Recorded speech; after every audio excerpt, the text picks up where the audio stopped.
Yeah. Good morning, students. Myself, Mr. Anil Kumar.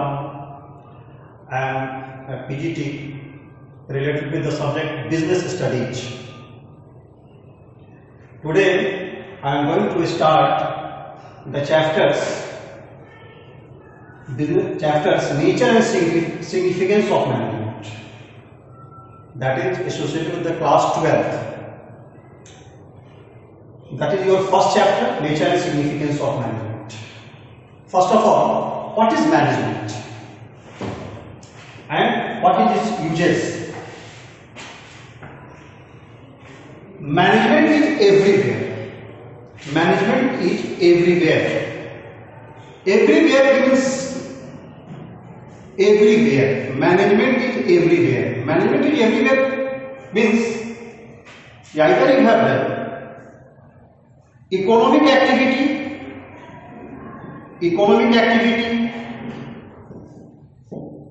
either non-economic activity.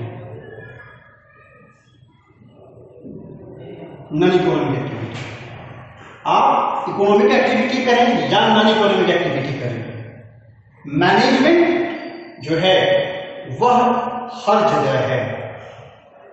Management करता क्या है, management क्यों, management हम लोग बोलते हैं आपस में कि वी हैव टू मैनेज, नहीं I have to manage, we should manage this, we should manage this, क्यों बोलते हैं? उसके पीछे ये होता है कि जो आउटपुट्स होते हैं, हम जो इनपुट्स लगाते हैं, हम जो इनपुट्स देते हैं, उस पे आउटपुट्स की एक्यूरेसी ज्यादा से ज्यादा हो सके, मैक्सिमम आउटपुट हमको मिल सके। हमारा जो ऑब्जेक्टिव होता है, हमारा जो गोल होता है, उसके परसेंटेज बढ़ जाए, वो ज्यादा रिजल्टफुल हो। हमारा जो मेरा जो ऑब्जेक्टिव हो, हमारा जो ऑब्जेक्टिव हो वो क्या हो 100% आउटपुट में चेंज करें, उसके रिजल्ट जो है वो 100% आए, मीन्स कि रिजल्ट ओरिएंटेड होना चाहिए। I am not talking about only the economic activity like business activity, because business activity always wants to get a maximum profit. Profit earning is the main motive, but we are also along with non-economic activity. Non-economic activity का मतलब ये समझें कि घर में parents अपने बच्चों के साथ कैसे रहें, पेरेंट्स अपने बच्चे अपने फादर्स के साथ कैसे रहें, मदर्स के साथ कैसे रहें, सब एक दूसरे के साथ कैसे कोऑर्डिनेट करें, कैसे एक दूसरे को कम्युनिकेट करें कि एक फैमिली बहुत ढंग से चल सके। ओके, क्या है नॉन इकोनॉमिक एक्टिविटी? नहीं, आपका नॉन इकोनॉमिक एक्टिविटी में आपका बिहेवियरल अप्रोच कैसे होते हैं, उद्देश्य यही होता है कि एक फ्रूटफुल, एक बढ़िया रिलेशन डेवलप। तो बढ़िया रिलेशन के लिए प्रोसेस है, हर बढ़िया रिलेशन के लिए, एक बेटर रिलेशनशिप के लिए एक प्रोसेस करना होता है। वो प्रोसेस क्या है? वो प्रोसेस है बिहेवियर अप्रोच करना। आप कैसे अप्रोच करते हैं, कैसे बिहेवियर शो करते हैं, कैसे दिखाते हैं, कैसे कम्युनिकेट करते हैं, कैसे कोऑर्डिनेट करते हैं, कोऑर्डिनेशन, कम्युनिकेशन, कैसे वर्ड्स कैलकुलेशन करते हैं, कितनी वैल्यूज देते हैं, ये सब नॉन इकोनॉमिक एक्टिविटीज के अंदर आते हैं। तब नॉन इकोनॉमिक एक्टिविटीज में भी क्या है, मैनेजमेंट इन्वॉल्व होता है। और इकोनॉमिक एक्टिविटी में जो मैनेजमेंट का इन्वॉल्वमेंट होता है, उसकी जो ऑब्जेक्टिव होती है, उसकी जो मोटो होती है, वो होती है अर्निंग प्रॉफिट्स। लेकिन अर्निंग प्रॉफिट्स है, लेकिन अर्निंग प्रॉफिट्स रहता है, माइंडसेट मेरा रहता है कि अर्निंग प्रॉफिट होनी चाहिए, लेकिन हम इसको हाइड करते हैं। जैसे मान लीजिए कि हम कोई बिजनेस करते हैं, तो उसमें मेरा मोटिव होता है कि अर्निंग प्रॉफिट हो, लेकिन अर्निंग प्रॉफिट बाय हुक या बाय हुक ना, बाय हुक या बाय हुक का मतलब क्या है, जैसे एग्रेसिव सेलिंग करके नहीं हो, प्रोडक्ट की क्वालिटी को इंप्रूव कर दे बट प्राइस को ज्यादा कर दे, नहीं, ऐसे नहीं। यानी कि बिजनेस एक्टिविटीज के अंदर हम देखते हैं कि एवरीवन उस एक्टिविटीज में जितने इन्वॉल्वमेंट हैं उनका सेटिस्फैक्शन इंपॉर्टेंट है। नहीं, जैसे किसी कस्टमर, अगर मान लीजिए कि हम कोई प्रोडक्ट बनाते हैं, नहीं, हम कोई प्रोडक्ट बनाते हैं, हम कोई सर्विस पे करते हैं, तो प्रोडक्ट का लास्ट स्टेज क्या है? प्रोडक्ट कहां पे जाता है? प्रोडक्ट जाता है लास्ट में कस्टमर्स के पास, नहीं, या कंज्यूमर्स के पास। कस्टमर्स कंज्यूमर्स उसको यूज करते हैं, कस्टमर्स और कंज्यूमर्स जब यूज करते हैं और सेटिस्फाई होते हैं, हमको उनके सेटिस्फैक्शन तक देखना है, हमको उनके नीड एंड वांट्स को फुलफिल करना है। तो उनके नीड एंड वांट्स को जब हम फुलफिल कर देंगे, वो मेरा सबसे बड़ा अर्निंग प्रॉफिट होगा। हम उनको जब सेटिस्फाई कर देंगे तो वो मेरा सबसे बड़ा रिजल्ट होगा, वो मेरा सबसे बड़ा प्रॉफिट होगा, ठीक है। और वही प्रॉफिट हमारा जब उनके नीड एंड वांट्स को जब उनको सेटिस्फाई करते हैं, जब वो फुलफिलमेंट हो जाता है, तब हम समझते हैं कि नहीं, मेरा जो टोटल एक्टिविटीज जो रहा, प्रोसेस था, वो क्या रहा, बहुत ही बेटर रहा, बहुत ही बेटर रहा। तो ये जो मैनेजमेंट है वो एवरीवेयर मींस इकोनॉमिक एक्टिविटी हो या नॉन इकोनॉमिक एक्टिविटी हो, हर जगह है। नहीं, हम इकोनॉमिक एक्टिविटी में जैसे देखेंगे, हम कभी देखते हैं कि आज सॉफ्टवेयर में जाएं तो विप्रो, हम जाएं इंफोसिस,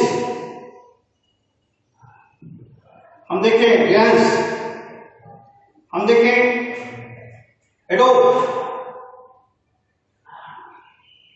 जैसी बहुत सारी कंपनी है, बहुत सारी कंपनी है। वो कंपनी आइदर इंडियन एमएनसी हो, वो इंडियन एमएनसी हो, आइदर वो एमएनसी हो, इंडियन मल्टीनेशनल कंपनी हो या वो मल्टीनेशनल कंपनी हो। ये जो कंपनी इतने बड़े आगे जाते हैं, कुछ नहीं होता है, सिर्फ उनके काम करने के तरीके अलग होते हैं, वर्किंग स्टाइल अलग होते हैं। यानी कि उनका जो मैनेजमेंट होता है वो बहुत दूसरे तरीके से होता है।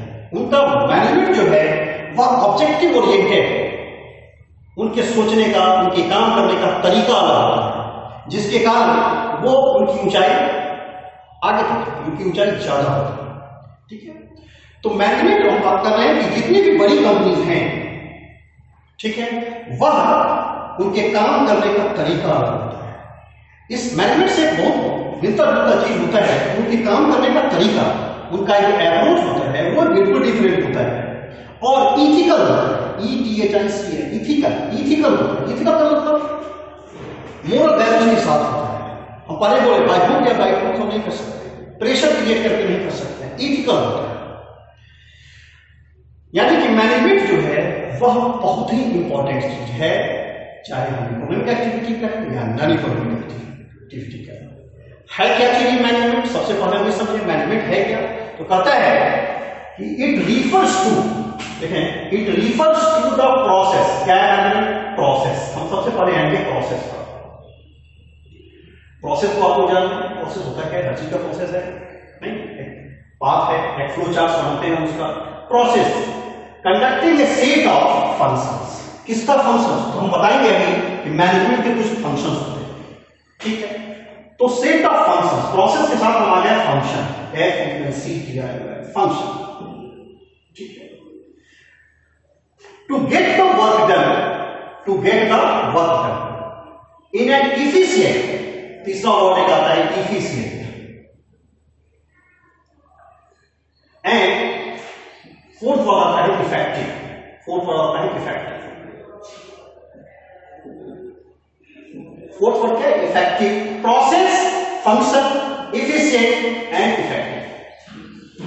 तो प्रोसेस के बारे में सबको आइडिया, एक फ्लो चार्ट है, काम करने के तरीके होते हैं, वो प्रोसेस है। क्या है?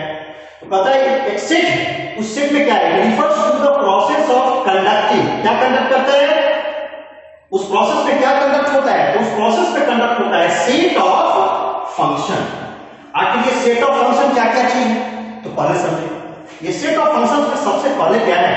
हम लोग बात करते हैं POSDC। हम लोग शॉर्ट फॉर्म में बात करते हैं POSDC। P for planning, P for planning, O for organising, O for organising, S for staffing,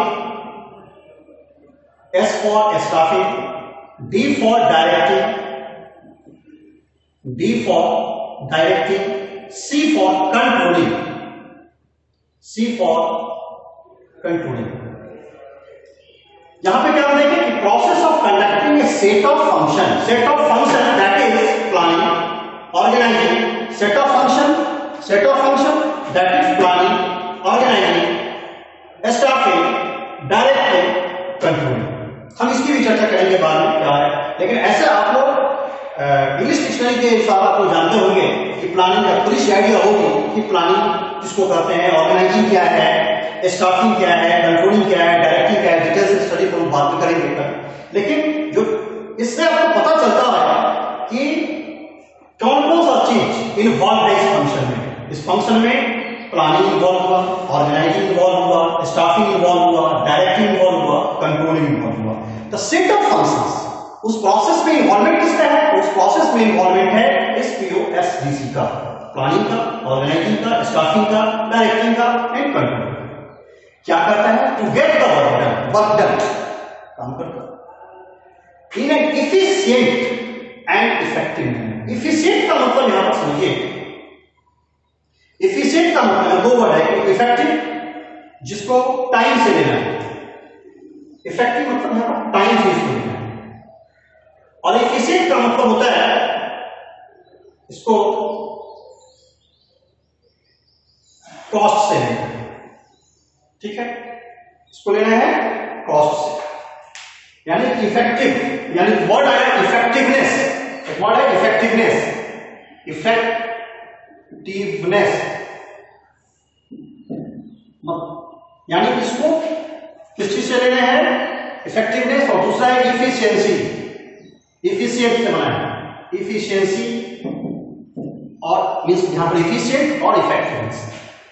जब आप काम करते हैं, जब आप बिजनेस इकोनॉमिक एक्टिविटी में आते हैं और जब आप बिजनेस की बात करते हैं तो उसमें आपको कोई एक प्रोजेक्ट मिलता है, उस प्रोजेक्ट का कॉम्प्लीशन, उस प्रोजेक्ट का जो कॉम्प्लीशन है वह दो चीज पे निर्भर करता है। उस प्रोडक्ट का कॉम्प्लीशन जो हम करते हैं तो उस दो चीज पर निर्भर करता है। वो दो चीज क्या है? That is very important, that is very important, वो है कॉस्ट, वो है कॉस्ट एंड टाइम। आप किसी भी चीज, किसी भी प्रोजेक्ट के कॉम्प्लीशन में मिनिमम कॉस्ट लगा रहे हैं, मिनिमम कॉस्ट लगा रहे हैं, लेकिन टाइम कंज्यूमिंग बढ़ा दे रहे हैं, टाइम कंज्यूम ज्यादा हो रहा है, तब भी वो प्रोजेक्ट मेरा फ्रूटफुल नहीं होगा। यानी कि हमें कॉस्ट पे भी कंसिडरेशन करना है, हमें टाइम पर भी कंसिडरेशन करना है। मिनिमम टाइम का मतलब ये होगा कि ऑप्टिमम, मिनिमम टाइम का मतलब होगा ideal time, not minimum time का मतलब है कि इतना कम समय लें कि एक्यूरेसी नहीं। ओवरऑल हमारा प्रोजेक्ट की एक्यूरेसी पर डिपेंड करता है कि एक्यूरेसी कितना है। इसके लिए टाइम और कॉस्ट दोनों के ध्यान रखना। तो कहता है ये काम प्रोसेस है, इस प्रोसेस में हम क्या क्या किए? हम इस प्रोसेस में प्लानिंग कर रहे हैं, ऑर्गेनाइजिंग कर रहे हैं, डायरेक्टिंग कर रहे हैं, कंट्रोलिंग कर रहे हैं, स्टाफिंग कर रहे हैं, सब कुछ कर रहे हैं। ये सब करते हैं, क्यों करते हैं? ये सब वर्क क्यों करते हैं? उसके पीछे हमारा उद्देश्य होता है कि मिनिमम कॉस्ट में, मिनिमम टाइम में आउटपुट ज्यादा मिले। और मिनिमम टाइम का मतलब हर प्रोजेक्ट का एक टाइम होता है, हर प्रोजेक्ट की एक वैल्यू होती है। मान लीजिए कि कोई काम 10 रुपीज में हो जाने वाला है, 10 रुपीज में हो जाने वाला, कोई काम 10 रुपीज में हो जाने वाला है और 15 मिनट्स में हो जाने वाला है, लेकिन उस काम को हम 20 मिनट्स लगाते हैं, 25 मिनट्स लगाते हैं, या उस प्रोजेक्ट में हम 15 रुपीज लगाते हैं, मतलब नहीं बनता। मतलब लगता है कि 10 रुपीज में वो काम बढ़िया तरीके से हो सकता है, 15 मिनट्स में वो काम बढ़िया तरीका से हो सकता है। तो फिर टाइम बढ़ाने से, कॉस्ट बढ़ाने से वो बहुत बढ़िया हम जो सोचते हैं बहुत बढ़िया, इसका कोई लेवल नहीं। तो हर प्रोजेक्ट की एक वैल्यू होती है, हर प्रोजेक्ट का वैल्यू होता है, उसको प्रोजेक्ट वैल्यू बोलते हैं। उस प्रोजेक्ट वैल्यू में हमें कंसीडर करना। तो यहां पे हम देखें क्या कि it refers to the process of conducting a set of functions to get the work done in an efficient and effective. जो भी प्रोसेस कर रहे हैं उस प्रोसेस में ये हमारा होना चाहिए कि हमारा वो एफिशिएंट होना चाहिए और इफेक्टिव होना चाहिए। ये दो वर्ड बहुत ही इंपॉर्टेंट है। तो हम प्रोसेस समझ लिए कि फंक्शंस क्या है, set of functions that is planning, organising, directing, controlling, staffing, efficient यानी कि कॉस्ट, जो भी प्रोजेक्ट कॉम्प्लीशन होना चाहिए वो कॉस्ट पे कंसीडर करना चाहिए, इफेक्टिव कंट्रोल जो भी हो वो टाइम पर हो। तो यहाँ पे हम दो चीज देखिए, इफेक्टिवनेस और इफिशिएंट। हम अभी जितने बताए कि सब कंपनीज कैसे काम करते हैं, उनके तरीका काम करने का अलग अलग है। अब हम देखेंगे मैनेजमेंट को, इसी में बोलेंगे कि मैनेजमेंट एक आर्ट भी है। मैनेजमेंट क्या है, एक आर्ट भी है। ये जो डिफिनेशन हमने दिया, इस डिफिनेशन को हम ऐसे भी लिख सकते हैं, management is an art. Management को हम शॉर्ट फॉर्म में MDT, management is an art, management is an art of getting things, getting things, getting things,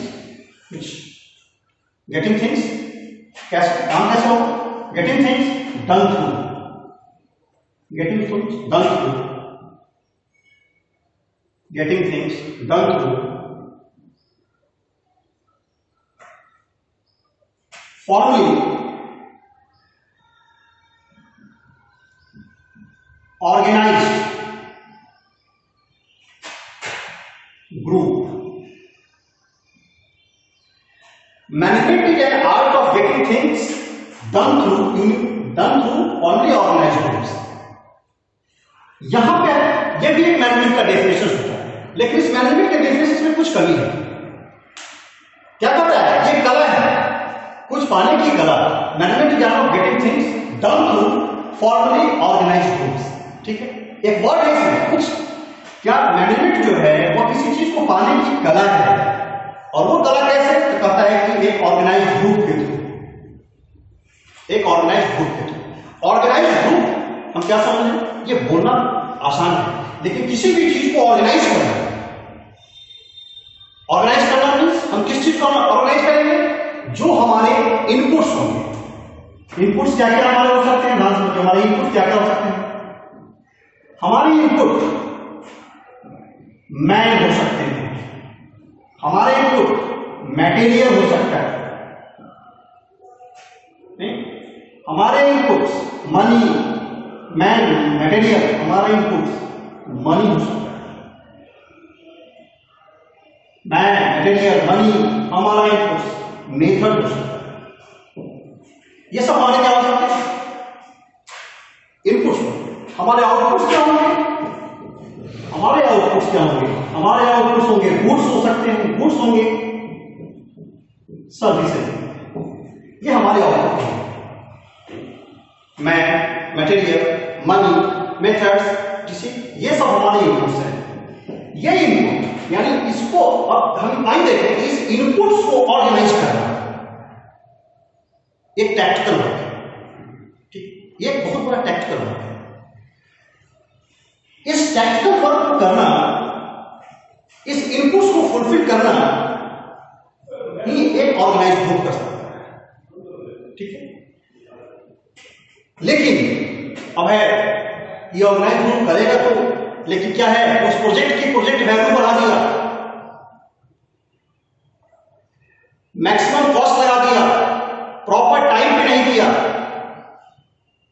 इसका मतलब है कि हमने ऑब्जेक्टिव को सही समय पे पूरा नहीं किया। इसके लिए इसमें जोड़ना पड़ता है कि management is an art of getting things done through formally organised groups with efficient and effective। यानी कि वो क्या होना चाहिए, इफिशिएंट होना चाहिए, और क्या होना चाहिए, वो इफेक्टिव होना चाहिए। हम ये भी डेफिनेशन को कर सकते हैं कि management is an art of getting things done through formally organised groups with efficient and effective, तब जाकर के एक कंप्लीट डेफिनेशन ऑफ मैनेजमेंट बनता है। ठीक है, तो आज हम सिर्फ मैनेजमेंट की चर्चा किए हैं। नेक्स्ट डे आएंगे तो हम लोग फिर फीचर्स ऑफ मैनेजमेंट की चर्चा करेंगे। आप सभी बच्चों से रिक्वेस्ट है कि आप एनसीईआरटी की बुक को लें और उसके फर्स्ट चैप्टर्स को पढ़ना शुरू करें, उसके एक एक वर्ड को पढ़ें। ठीक है, और खुद से भी नोट्स बनाएं, और मैं भी कुछ नोट्स, शॉर्ट नोट्स आपको ऑनलाइन माध्यम से दूंगा, लेकिन बिजनेस स्टडी को सही से पढ़ने के लिए, क्योंकि इसमें केस स्टडी ज़्यादा आती है, उसको सही से पढ़ने के लिए एनसीईआरटी की लाइन बाय लाइन एक एक वर्ड्स की मीनिंग को समझना होगा। जब तक आप एक एक वर्ड के मीनिंग को नहीं समझेंगे, आप एप्लीकेशन बेस्ड क्वेश्चंस नहीं कर सकते हैं। इसलिए हम जो दिए वो एक शॉर्ट फॉर्म में दिए, नोट्स देंगे वो शॉर्ट फॉर्म से देंगे, लेकिन आपको इस पे डिटेल से स्टडी करना पड़ेगा। इसलिए आपसे आग्रह है कि आप एनसीईआरटी बुक को खोलें और उसके एक एक वर्ड को पढ़ें। फिर मैं नेक्स्ट आऊंगा, इस पे फीचर्स ऑफ मैनेजमेंट और ऑब्जेक्टिव ऑफ मैनेजमेंट की चर्चा करूंगा। फिर फंक्शंस ऑफ मैनेजमेंट जो मैंने बताया उसकी भी चर्चा करूंगा। ठीक है, आज के लिए बस इतना ही। Thank you.